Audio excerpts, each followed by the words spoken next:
Hi, everyone. I'm Virginia Stanley, Director of Library Marketing at HarperCollins Publishers. Hey, I'm Chris Connolly, also with the Library Marketing team at HarperCollins. You may have noticed that we have an empty chair here. Amanda Roundtree has left the building and gone on to greater things. Well, what could be greater than us? Nothing. But we have a new face to our department, a new member. She is a gift to us, and since this is the holiday season, we thought we'd wrap her up. Lainey Mays, come on out! This is the third person in our department. Bust on out, Lainey Mays! Oh, Christmas came early. We definitely did not have her wrapped up for about an hour prior to this. Can't get out of it. What an entrance. This poor thing has been wrapped up in that for about 20 minutes. But anyway, Lainey, we're so glad that you're part of our team. Thank you. So, welcome. And this is Lainey's first book buzz, so we're really excited. So we're going to talk to you about some forthcoming books, some new books, some books that have been written by authors in the past who have new books coming out. So we'll get started, and thank you so much for tuning in. Mm-hmm. So, who wants to talk first? Christopher, you? I started off. All right. So first I'm going to talk about an upcoming title, The Oracle Year by Charles Soule. The Soul Man, as they call him. I saw him refer to that on a video. I don't know if he prefers that or not. But Charles Soule. This is coming in April. It's a kind of speculative fiction novel. Charles Soule is a really well-known comic book artist. He's done a lot of the famous Marvel franchises. He's done Star Wars, She-Hulk, Daredevil. And so this is his first novel, and it's kind of amazing. It follows this young bassist in New York who wakes up one morning and he knows 108 things that are going to happen in the future. He doesn't know how, he doesn't know why, but he knows that they're true. And he is suddenly facing a future where he has all this power. And what would you do if you could accurately predict the future? Well, he gets wrapped up in this very complex scheme where he and a friend are trying to use these secrets to essentially get rich, which they do quite easily when, again, you can accurately predict sports outcomes, economic turmoil, things like that. So all of he's kind of in the middle of all of these powerful players trying to get to the bottom of who this guy is. He sets up this website to share his secrets. Like multi-billion, trillion-dollar corporations are trying to track him down. The government is trying to track him down. Assassins are trying to track him down. It's a whirlwind of a book. It's super exciting, and as you follow him as he grapples with the power that he suddenly has, it's really, really enthralling. He's a great character, and it's, again, just super fast-paced. I love this quote from Brad Meltzer. He's the New York Times bestselling author of The Inner Circle. Here's my prediction. This book will seep into your soul. The Oracle Year is about knowing the future and what you do with that knowledge. And as you meet Will Dando, who's the main character, you can't help but reevaluate yourself. Get ready for the best kind of fun. So this is great if you've ever read This Book is Full of Spiders by David Wong. This book is for you. Again, if you've ever read any of the comics that Charles Soule has done, you'll love this book. It's so much fun. Again, it's coming in April, so just a teeny little wait, but you can download the eGalley online now. So please do check it out. And again, the jacket is amazing, if you can see that. Just heavily designed. It's beautiful. So that's my first spiel. And if you're just tuning in right now, we're live from HarperCollins in New York. We have our amazing library team here. And if you missed it, Lainey was just literally unwrapped like the gift she is to the team. We're super excited to have you here. And we have over 100 people watching now, tuning in from everywhere. People are saying they can't wait to hear all the recommendations. So many highs. Janet is saying, hello, book whisperers. Oh. So perhaps a new team name. And just Janet a reminder, it is indeed. Hi, Janet Lockhart. We love you. Yeah, we do. We were just saying yesterday how much we love her. Yeah, she's the coolest. And just a reminder, if you're watching right now, if you comment and tag a friend on the Bookster live stream, you could be eligible to win some of the books that this team will be discussing today. So let us know where you're watching from, say hi, and we'll head back to the recommendations. Okay. So yes, just another clear pronunciation of this person's name, Lainey Mays. Do you want to tell them about your library card and how they messed it up? So the Queen's Library signed me up, and I didn't do it electronically, so they wrote it down, and then I went online to see my account, and my middle name is Marie, but in their system the R got turned to an N, so I am Lainey Mays. So, and that is who she will always be. I know, I made the mistake of telling them this. Shouldn't have done that. Yeah. Yes, Lainey Maney. Welcome to Library Love Fest. Okay. Well, you're a sport. Okay. The book that I'm going to talk about is My Dear Hamilton by Stephanie Dray and Laura Camoy. These are the authors of the New York Times bestseller America's First Daughter, which was about Martha Jefferson Randolph. This is Thomas Jefferson's daughter. So this was an amazing, critically acclaimed book, and there no doubt the same will happen with this one. These women know how to do their research, and I think librarians especially will appreciate this. So perhaps you've heard of Lin-Manuel Miranda's musical Hamilton. It's a little thing going around. It's a play? It's a play. Yeah, it's kind of like a play. Oh, Yeah. okay. Yeah. Rapping to the music. Mm-hmm. Anyway, so it made Alexander Hamilton a sensation again. The authors were inspired by the musical to dig deeper into Eliza's character. And so this is the epic story of Eliza Hamilton, philanthropist, founding mother, and devoted wife of Alexander Hamilton. This is the book. It's a fictionalized first-hand account of her life from her perspective.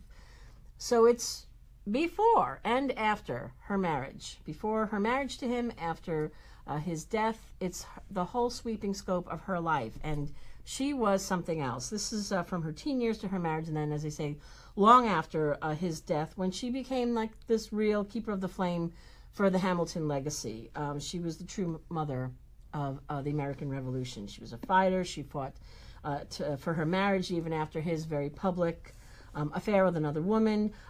As I said, these women do amazing research. They road tripped all over New York and New Jersey to museums, and they dug deep. And there's a hardcover edition, a library edition of this being simultaneously published with this paperback. There's a ton of buzz already on this. Karen White, New York Times bestselling author, said, "Not since I read Eric Larson's Dead Wake have I had such an edge-of-my-seat immersion into historical events." Pam Jenoff, New York Times bestselling author of The Orphan's Tale. Stephanie Thornton, author of The Tiger Queens. Lars Hedberg. We're getting so many wonderful blurbs for this book. And I know that we have a real winner on our hands. Kate Quinn, who wrote The Alice Network, a critically acclaimed book, says that at once a wartime drama, a woman's coming of age, and a lesson on politics that resonates in today's world. My Dear Hamilton is the book of the year, from her lips to librarians, shelves, and readers and patrons all over. So that's My Dear Hamilton by Stephanie Dray and Laura Camoy, also the authors of America's First Daughter. And we are getting so much love for My Dear Hamilton from viewers. They're so excited about it. And we have people tuned in all over the world right now. We have Bosnia, Georgia, Hong Kong, Argentina. We even have Lillian watching in Seattle. And she's saying it's a testament to how much she loves Library Love Fest that she's watching at 7:30 a.m. Lillian Dabney? It is. The She's very our one. BFF. Yes. Hey, Lillian. Yes. We know all our friends here. Thank you, Lillian. They're amazing. Yes. Yes. Thanks, Lillian. Thank you for getting up.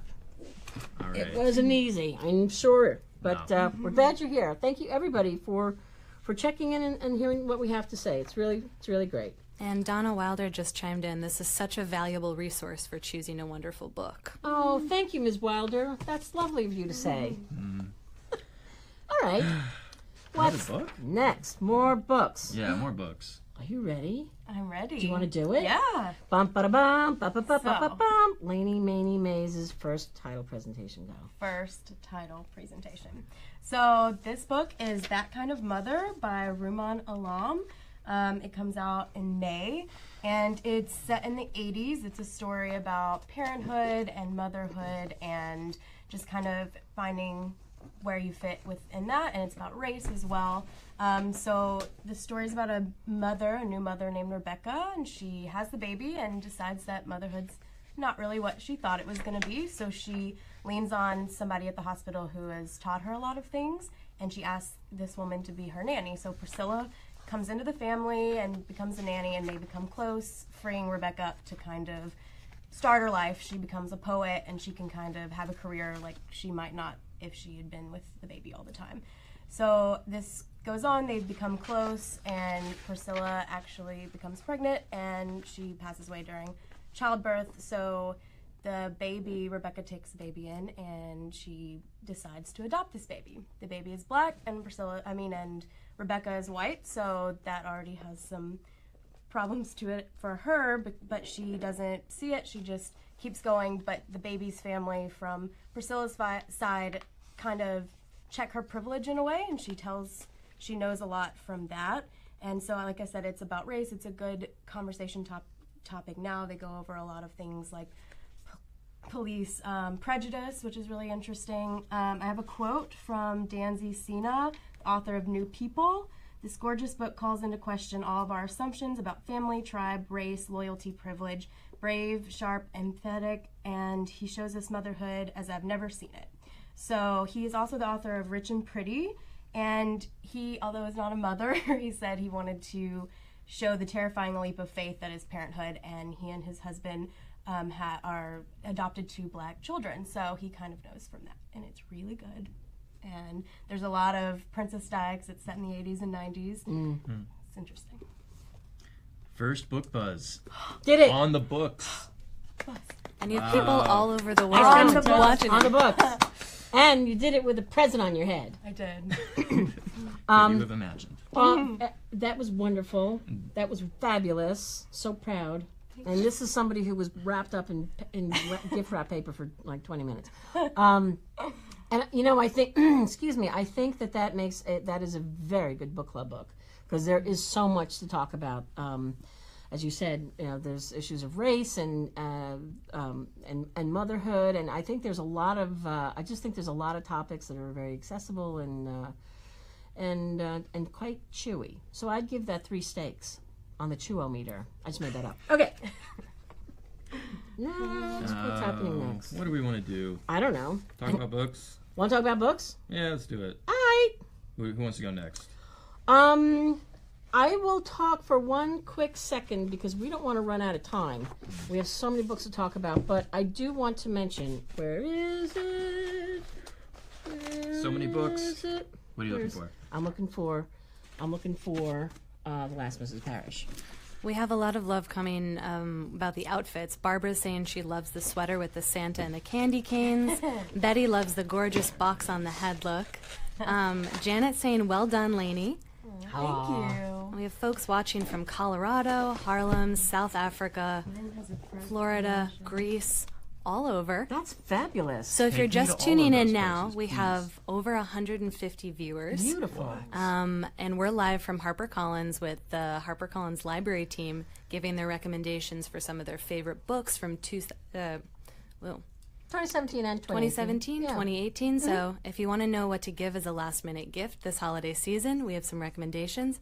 But also if you want to know what to look forward to in the coming year, we definitely have that for you. Awesome. Okay, I will talk about a book very quickly that is out.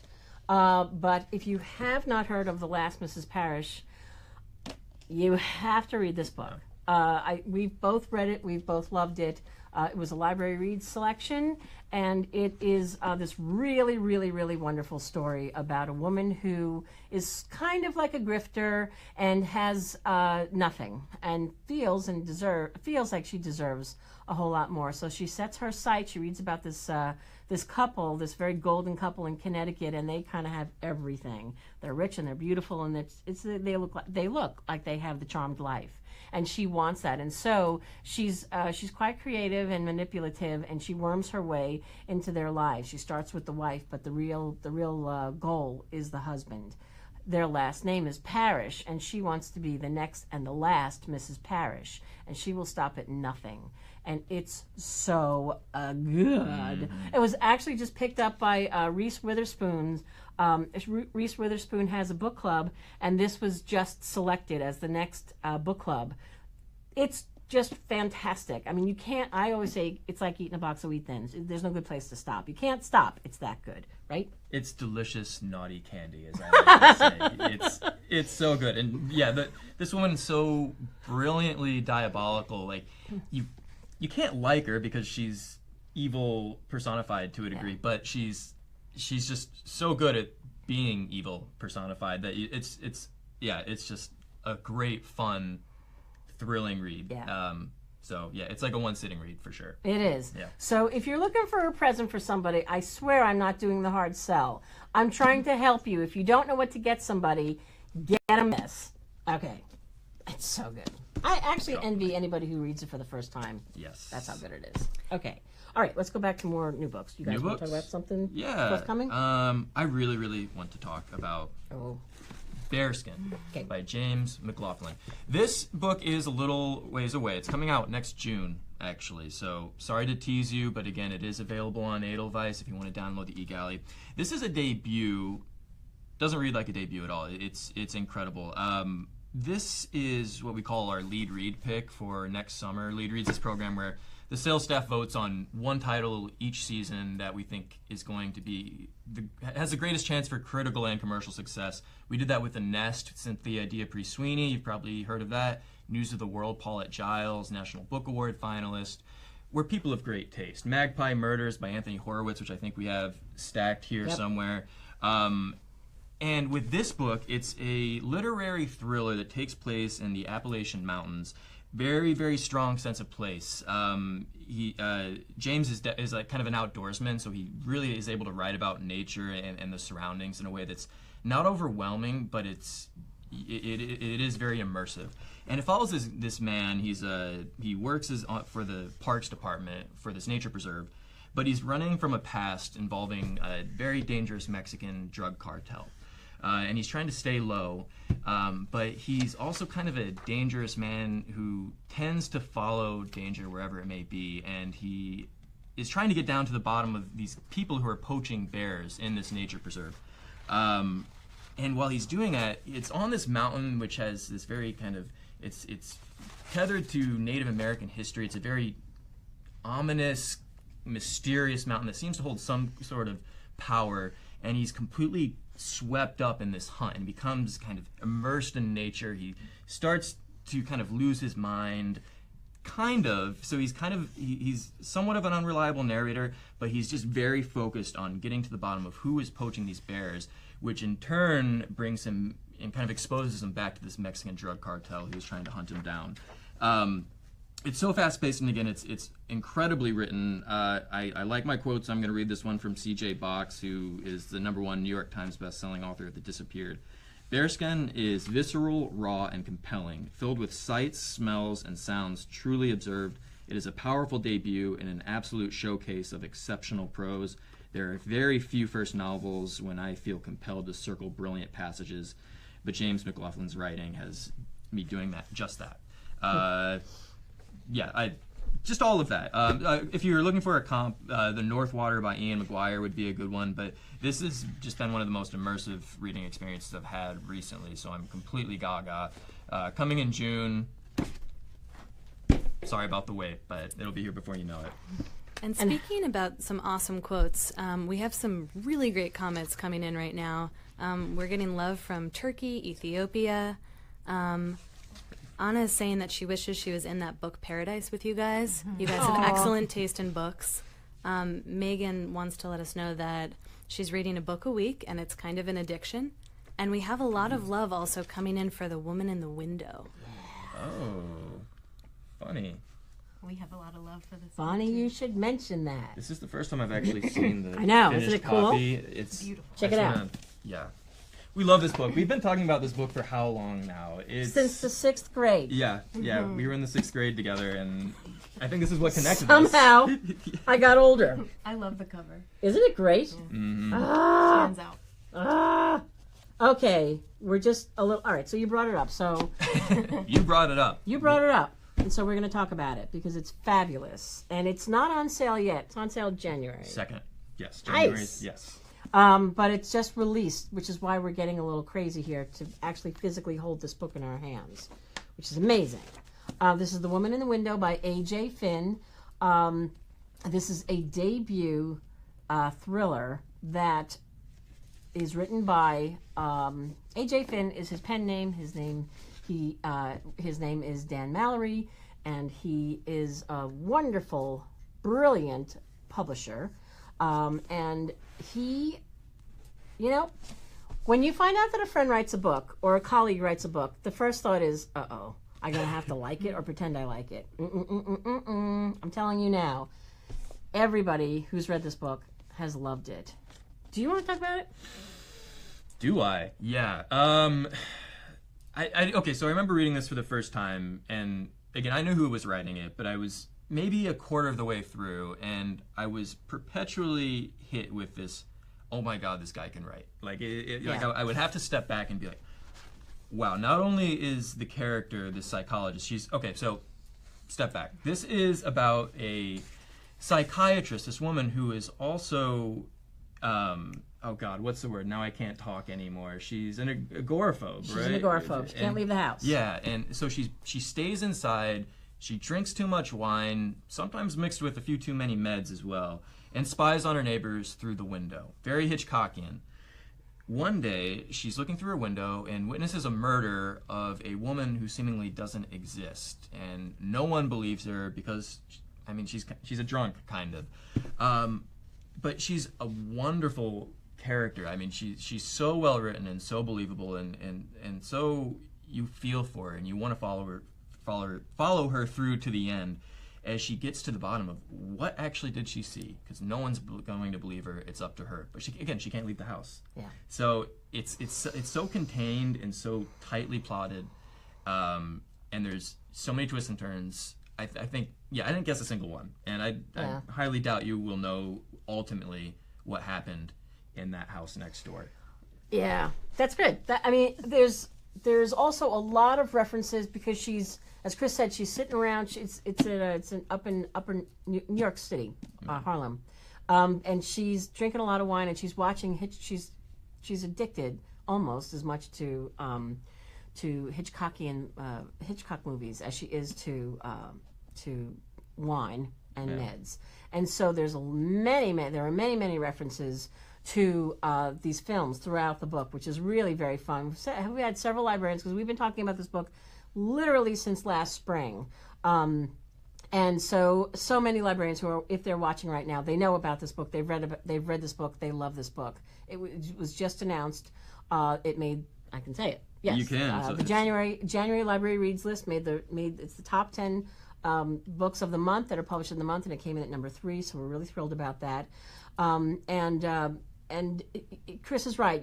I remember sitting in a diner in the dead of winter last year and reading one part of it and going, I did not see that coming. So he's a smart writer. He's got all these wonderful film references, which many librarians, if you go to the New York Public Library, one of the librarians has actually made a list of every single movie that's listed here and how it refers to the section in the book, which is very fun. It gives nothing away, but it's a really cool, I think it's a very cool little collection that he's done. Honestly, it's being made into a film. It was chosen by Poison Pen to be the first mystery book club for January 2018. The quotes: Joe Hill, Stephen King, Louise Penny, Ruth Ware, Gillian Flynn, Tess Gerritsen. I'm not going to read them to you. I'm just going to tell you that they all loved it. They're all on the back here.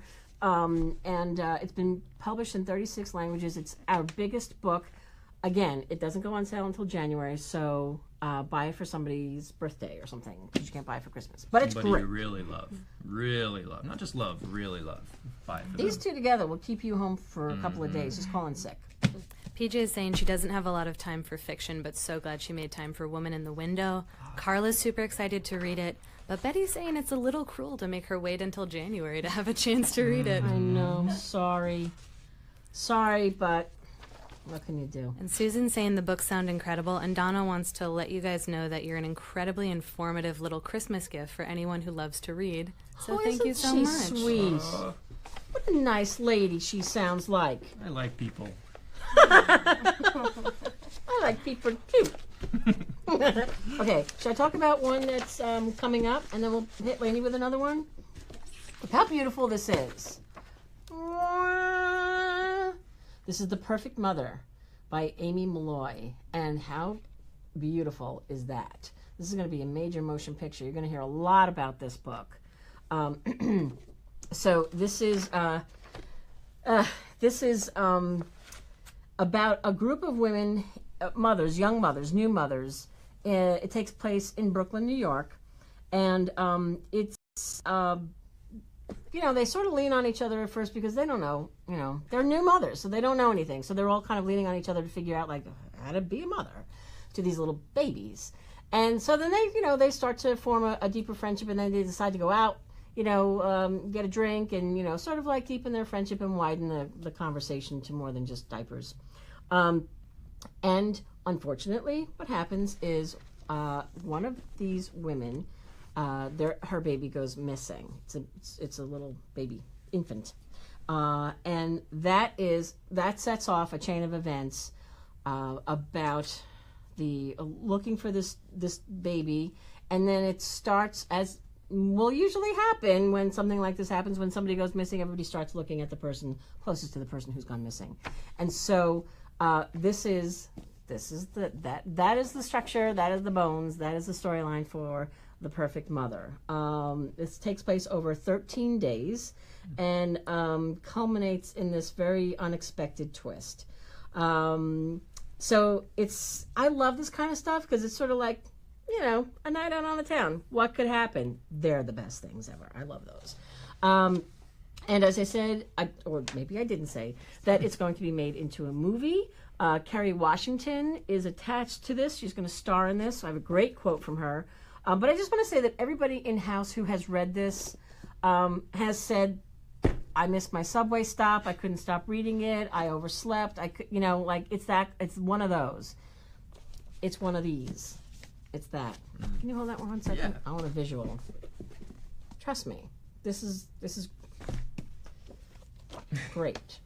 You're going to love it. Thank you. Here. If you can't sleep, start reading these books. It won't help at all. No, it won't help at all. You're totally right. But it's just deeply satisfying, and it's very twisty at the end. It's a little like Leanne Moriarty's Big Little Lies. It's interesting. It's got timely topics, the pressures of modern motherhood. There's a little bit of this, this elite bubble in Brooklyn. That stuff's going on in there too. I have a bunch of quotes. I'm just going to read one. I guess, B.A. Paris loved it. Kimberly McCreight, who wrote Reconstructing Amelia, which was such a great book, calls this an insightful page-turner. Kerry Washington, who, as I say, is going to star in this, she says this is a gripping page-turner that explores the pressures of modern motherhood as well as a mother's absolute worst nightmare. At once wonderfully nuanced and compulsively readable, it keeps you guessing at every moment up until the very end. I could not be prouder to be bringing this thriller to the big screen. So, big doings with that book. Thanks, Lainey Mays. Lainey Maney? Lainey Mays. So, the next book is The Home for Unwanted Girls by Joanna Goodman. This is Joanna's 5th novel. I have another one, The Finishing School, she wrote as well. So this novel is kind of an interesting story. It's kind of about loss and family as well, but it's based in 2 truths. It's set in the 50s in Quebec in Canada. So the first truth being it's kind of about her real mother, Joanna's mother, and she was born into a family with a poor French-Canadian mother and a kind of educated Englishman father who owned a seed store, much like Maggie, the main character. That's the same story. The other truth in this is a sad truth in the world. So in the 50s, Maurice Duplessis, I hope I say that correctly, came in charge, and it had to do with prejudice against children born out of wedlock, but he kind of moved all of these orphanages into asylums, so just people sitting around even if they didn't need to be in an asylum, and they could get higher subsidies from the government. So she kind of combined two stories that she was working on and wanted to tell the truth of these kids that grew up in this. And I think now in real life they're trying to sue for all of the reformations that they got. But it's a really good story. It's kind of like Philomena meets Orphan Train.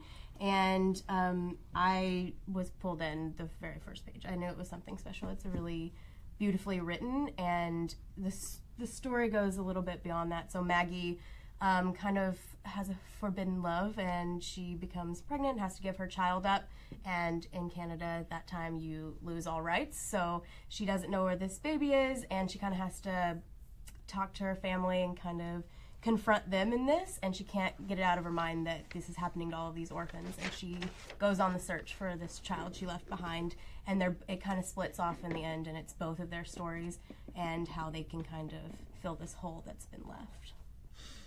Lainey, you're a buzzing fiend. That You sounds are. amazing. Yeah. That was awesome. It might be time for Lainey to show what her sweater can do. It's Yes. a pretty special sweater. Can we? I don't know. Can you you stand Can stand up? viewers at home see it? Maybe stand a little bit. Okay. And Got it. okay, you Okay. got the ba. So it says Now ba. what? It says Humbug. So you're welcome.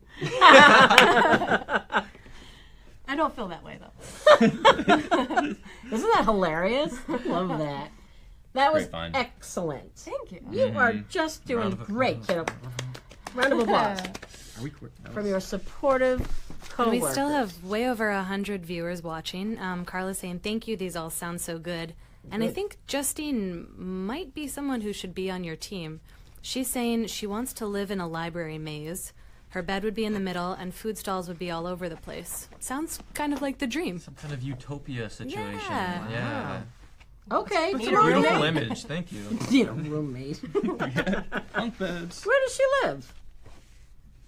I don't know. She didn't tell us where she's watching from. All right. Justine, let us know. Yeah. And Okay. Christine's wondering if there's a printed list. We will be commenting with a list of all the purchase links after the live, so stay tuned for that. Good. Beautiful. Beautiful. All right. You want to go next? Yeah, I can talk. What do you think? One that's on sale or one that's coming up? What do we On think, sale. people? On sale. On sale. On sale. All right. I want to throw a bone to all Oh, our yeah. fantasy viewers with The City of Brass by S.A. Chakraborty. This is the first in a trilogy. The next one's actually going to be coming out next year, late next year. This has really gotten an incredible response. So it's a fantasy set in Cairo, and it has kind of your classic fantasy pacing. There's this kind of con artist living in Cairo, getting by, but she has this fantastical lineage that she just is starting to discover, and some powers that will kind of will shift the balance of power in this society of jinns, which, you know, these mystical beings which are existing, you know, in a level beyond just the normal Earth. So the imagery here is very much informed based on Middle Eastern imagery, as opposed to like your kind of classic, you know, Tolkien imagery that you see pretty often. So it's a very unique experience. The world building is crazy. S.A. has really studied very in depth the kind of the history and imagery of the Middle East. But with all the world building, and, you know, world building is talked about pretty often when you're talking about fantasy, sci-fi. You know, you can have all the world building in the world, but if you don't have amazing characters to kind of back it up, it really doesn't matter that much. And this book, both the protagonist and essentially the Jinn warrior that she teams up with to kind of solve this battle between all these Jinn tribes, it's just a wonderful relationship. The characters are fantastic. She's very edgy, but, you know, heart of gold, of course. The Jinn warrior she teams up with is hesitant, cranky, but once they're together, again, it's just something you want to read forever and ever. And luckily, we still have 2 books coming out in this trilogy, so you will be able to enjoy this for a good long while. Yeah, it's just an incredibly unique reading experience, but I think it'll really please fantasy fans everywhere. There's tons of great quotes. It got a star review from Kirkus. It's made a bunch of actually best of lists for the year. Let's see. Which ones? Let's see. It was a best book of 2017. There's going to be a New York Times review coming up. It was a starred shelf awareness review. The praise is just flowing in, and we actually have an interview. Our departed Amanda Roundtree did. Late. She's late to something, not late like. She's alive. She's alive and well and happy. But she did an interview actually with SA here in the offices. Again, I'm sorry for that curveball there. That you can watch on our Facebook page. It's there, and she's also interviewing the editor. It's a great time to spend learning more about the book and the research that went behind it. So That's a really great interview. I like that interview because they're they're both so bubbly. Amanda was completely into this book, and the author is.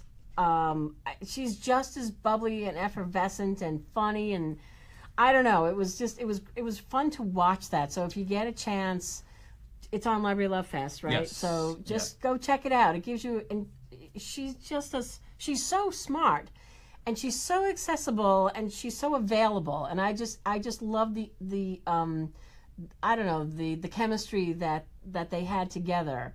And bringing out the fun in the book, which I just thought it was very cool. So check it out. Go to Library Love Fest, and how will they find it? If you go to our Facebook page, it's under all of our videos. There you go. Yeah, so it's fantastic. It also gave me nightmares. I should say there is one scene in the beginning where she's running from these zombies, essentially, in this crypt, and yeah, it gave me nightmares. I only cried a little bit, but it's so immersive, and again, the writing's great, so I pick it up. Oh. It was also a library reads pick. So yeah, for which says October. everything. So librarians know. Speaking of crying, are you going to talk about Willie? Oh God, I don't have his book here. Doesn't matter. Okay, I'll Do talk. we? And we only have Willie about time Vaughn. for about one more book. What? We only have about time for one Oh, more no. book. Oh man. And All Barbara right. wants to say thanks for keeping her company while she works at a public library on this cold morning. She's making a ton of lists. Okay. Just go read Willie Vaughn. There's also a trailer for Lean on Pete, his book adaptation. So please do search Willie Vaughn. That's all. Willie Vaughn. He's an amazing. Oh, there's a book. There's a book, and it's Lainey, Lainey. Go get that. hop over the Christmas paper. Thank you. Yeah, so don't skip out on me, Willie Vaughn. This is his book that's coming out in February. He also did Lean on Pete, The Free, Motel Life. He kind of writes about the downtrodden, the forgotten members of society, but he has a lot of heart and empathy. It's not sentimental. This follows a young man living in Nevada. He works on this farm.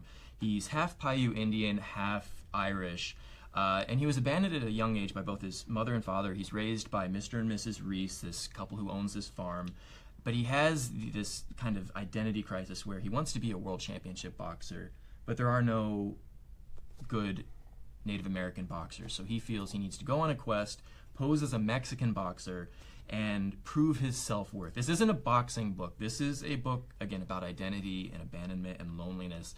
And it's incredible. It's you are right in there. It's it's just so human. I wept at the end of it. I Don't tell them. It's just not even at the end. Like throughout, you're just like you feel for this kid as he's trying to find his way. Mr. and Mrs. Reese are incredible characters.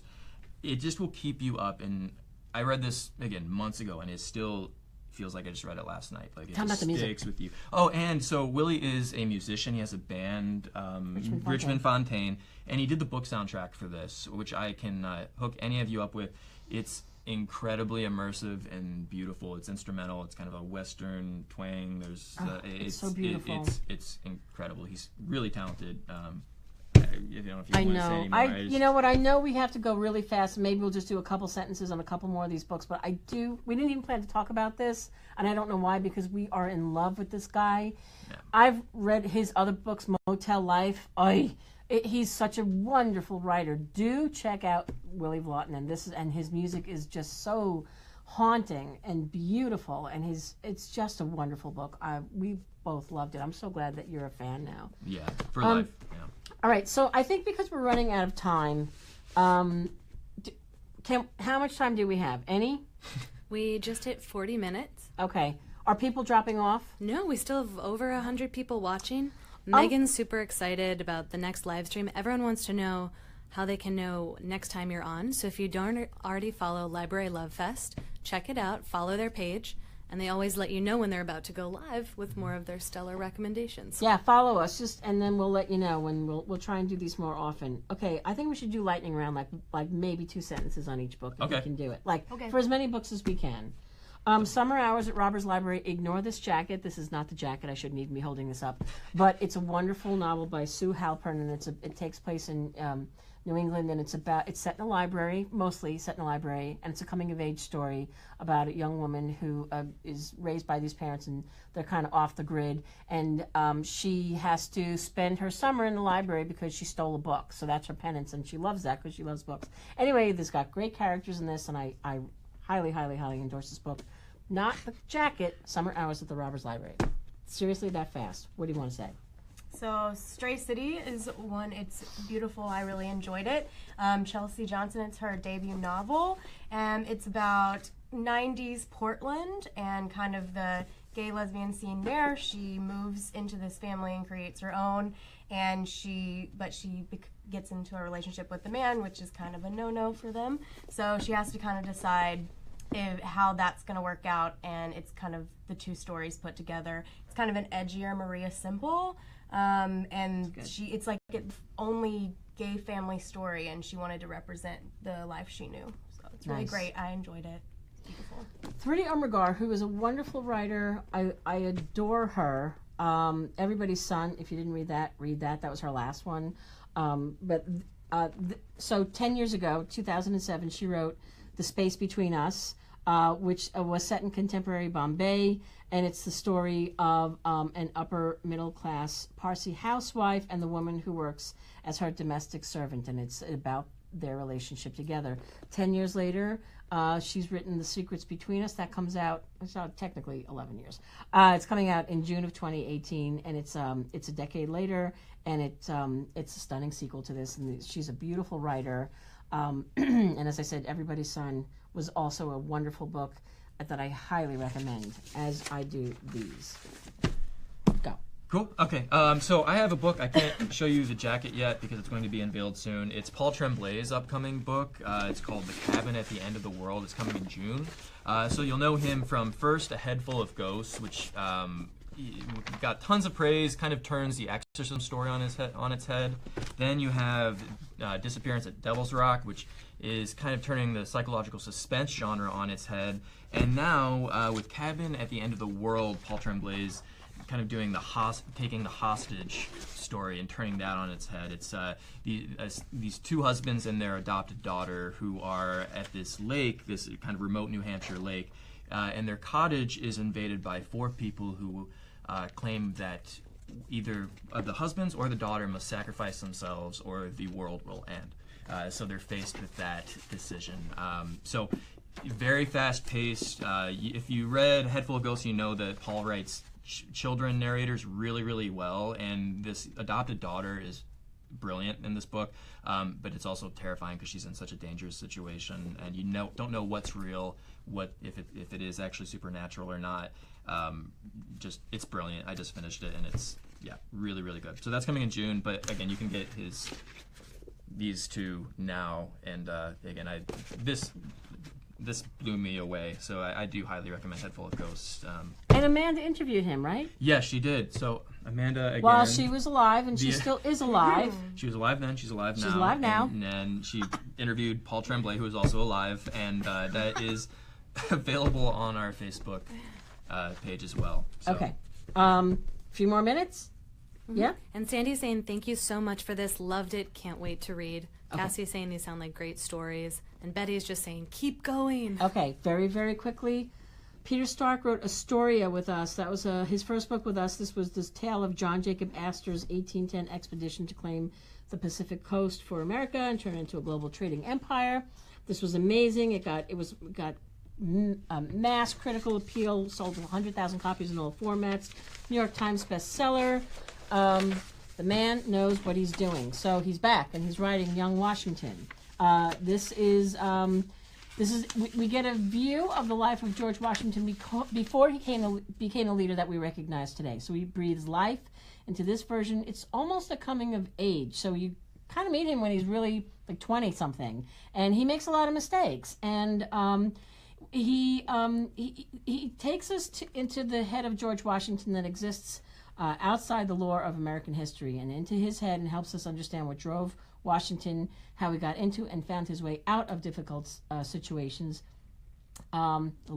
He's such a smart writer, and he's really dug deep, and he shows us sort of a naive and blustery George Washington who falters many times before he gets his feet under him and finds his way through life. So anyway, we meet him as a 21-year-old military recruit, and it's very, very cool. So that's Peter Stark and young Washington. Very, very cool. Mindy, do you want to say anything, Miss Laney Maney Maney? Laney Maney Mays. I can do Ginny Moon. Do. Ginny Moon is amazing. I am in love with this book. I read it a little while ago. It's by Benjamin Ludwig, and there's a great quote. It says, "A brilliant debut by Graham Simison," who has great novels, and if you're a fan, you're in good hands if he has endorsed it.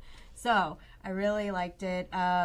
It's about a girl who is autistic, and she is kind of in a bad situation. She moves to another family. She's adopted, but she's kind of trying to get back to she feels like she kind of is the keeper of this other family, and so she has a journey to get back, even though it's probably not the best situation for her. And she is kind of mischievous and funny, and it's just kind of a coming of age and learning who you are. I loved it. I loved it too. I absolutely love this book. It's a Hyperion book. It made the May Library Reads list. It's a fabulous, fabulous book. Oh boy, what that he can write. That was almost like Wally Lamb territory, when She's Come Undone, where you couldn't quite believe that a man wrote that book. I hate to say that, it probably sounds sexist, but honestly, he got this girl so well, and it's heartbreaking and tender and funny, and she's a wise ass, and I loved it. I'm not going to talk about any more books because I think we're running out of time. Right? Is there anything else you want to say? Should we holler at Val? Oh, okay. Val Smirkovsky. I'll never change my name. What? Val Smirkovsky. I'll never change my name. Dancing with the Stars. It is a tale. This is not just a celebrity book. Thank you, Chris. I'm so glad that you said that. He came in here the other day. He is a wonderful guy. This is not just about Dancing with the Stars. This is an immigrant's tale about coming from Ukraine. And, this is a great read. I highly, highly endorse this book. He's a terrific guy, but this is not a celebrity. It is a celebrity memoir in a sense because you will know him because of Dancing with the Stars, but honestly, it is so much more than that. It's a wonderful, wonderful story about immigration and family. So that's a wonderful book to end on. I'll Never Change My Name. I love that title. It's fabulous. So those are just some of the books that we're excited about. We'll put them all up on Library Love Fest so you can check them out. Any ones that we didn't get to, they'll be up there too. Thank you so much for listening, and we'll be doing this again soon. So in the meantime, have a happy holiday, a safe 2018, healthy one, and thank you for being so great, and welcome you for being such a good sport and wearing that crazy thing for 112 hours. That's it. Want to say anything? Say anything? That says it all. Kisses all around. Bye, everyone. Toodles.